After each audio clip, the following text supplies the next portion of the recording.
Welcome to One Thought at a Time with Ian Travers, where we get curious about what makes us tick. Now we're here again with Monica Gaisie.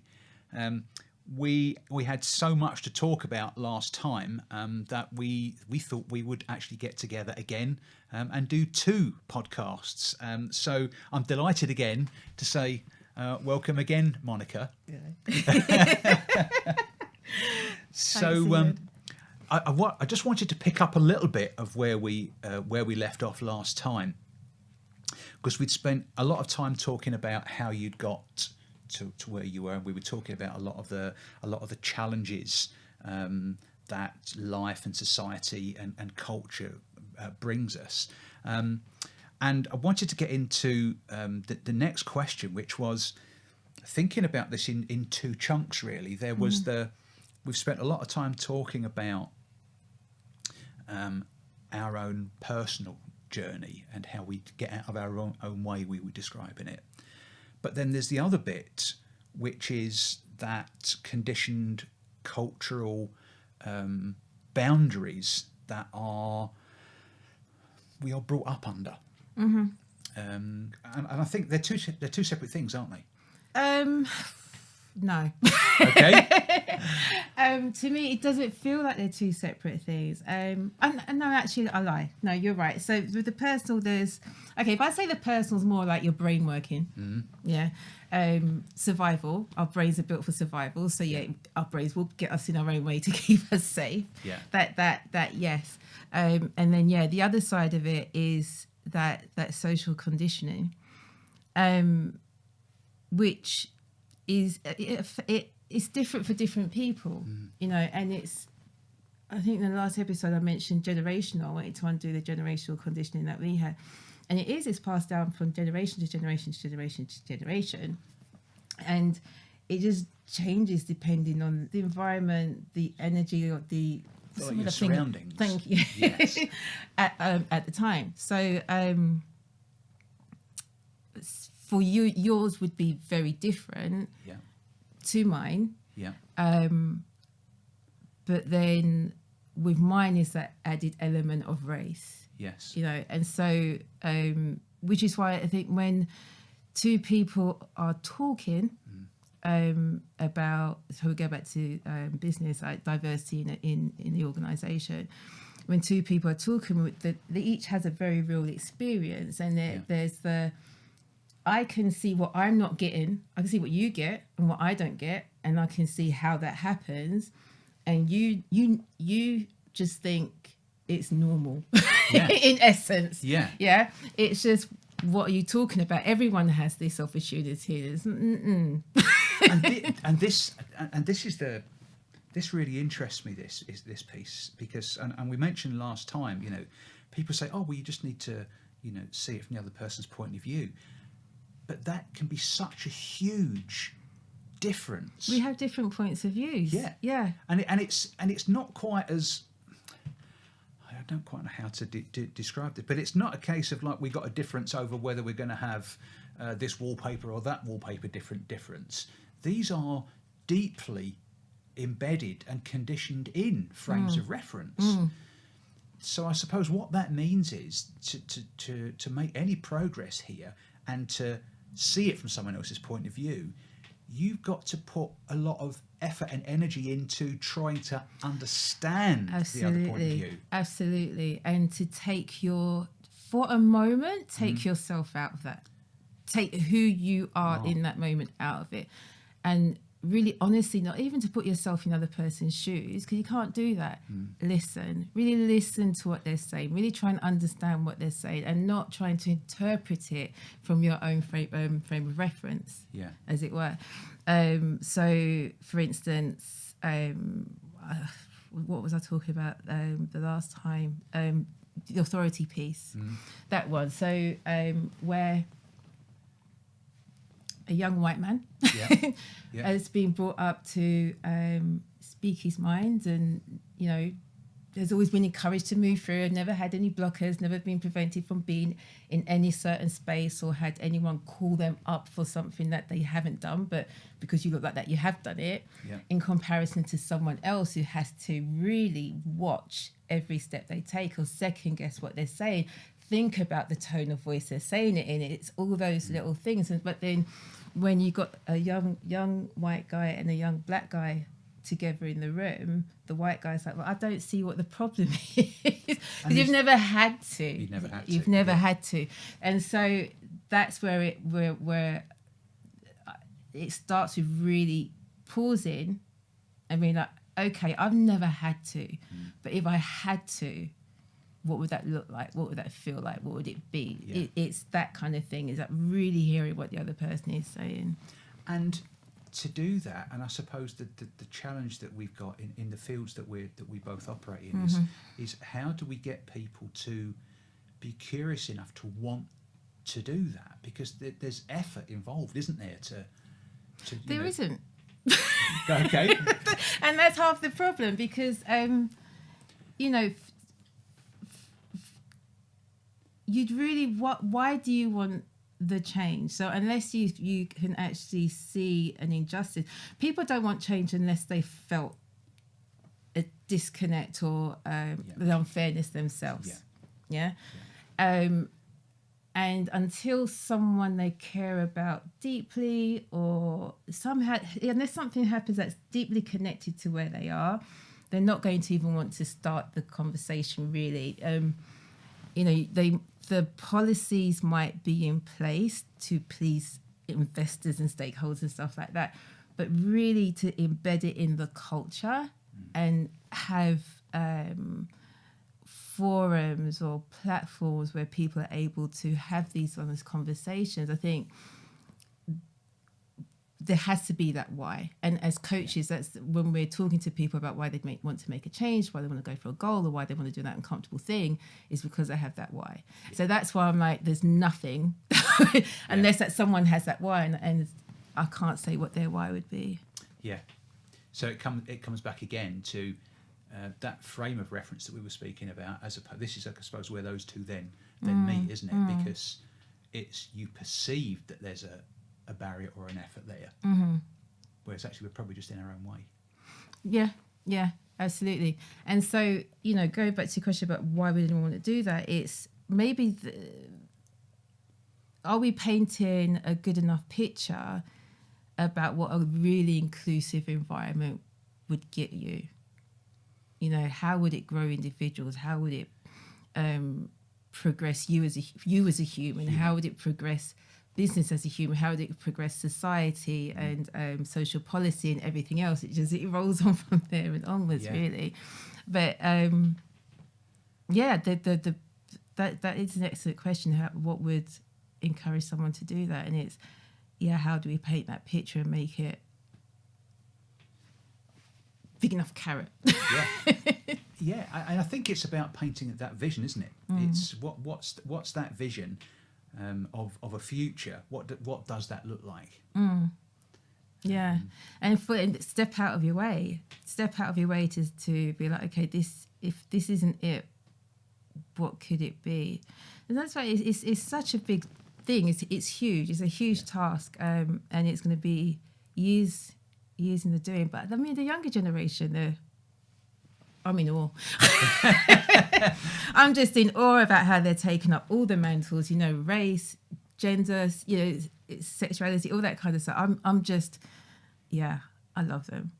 Well, it is. It's we seem to be moving to a place now, and I think part of this is down to it's so easy to have an exchange of views now. You have to be careful. Social media has got huge positives and massive negatives as well. But suddenly there is this ability to create a different commonality.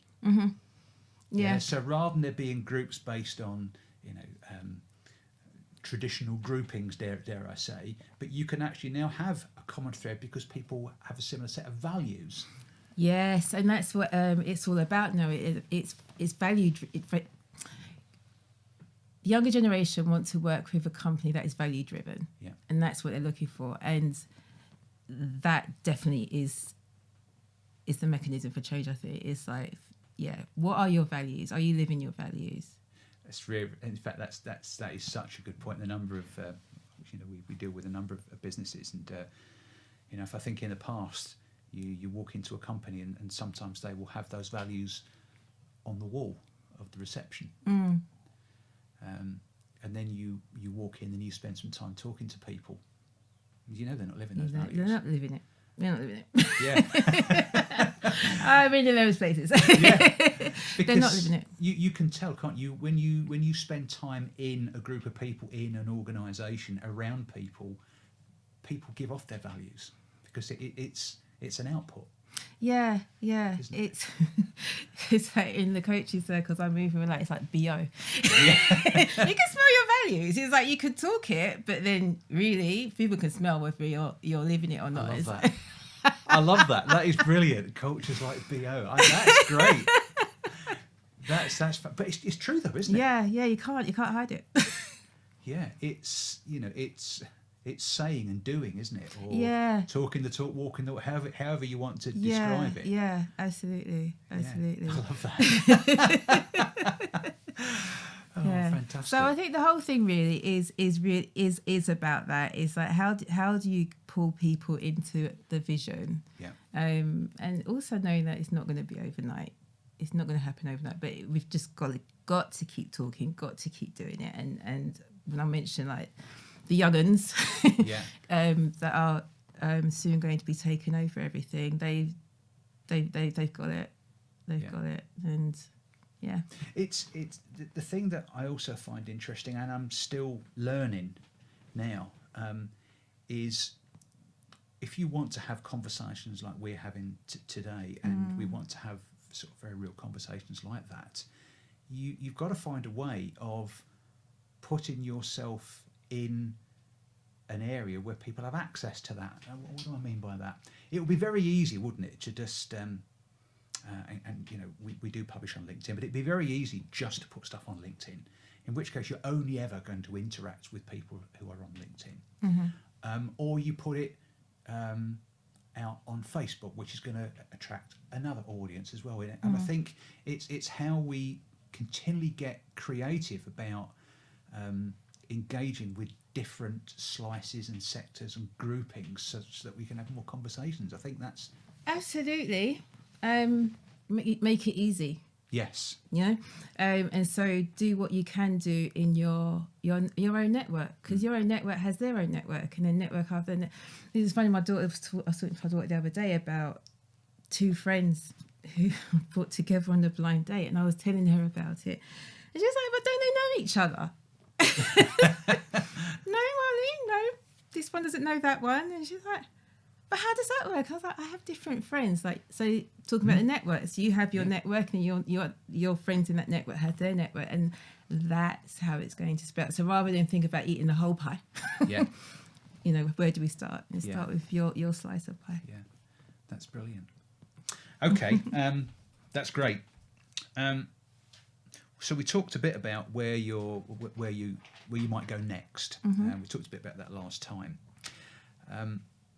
I'd like to just almost use the question I'd normally ask at the very, very end, and it's probably, I'd like to talk about your answer, is if knowing what you know now, having had a bob, and having, been doing what you're doing now and discovered a passion and had that really interesting journey to get you there, if you could time travel, and you could leave yourself a note in an envelope that you would find as your younger self, what would you write in it?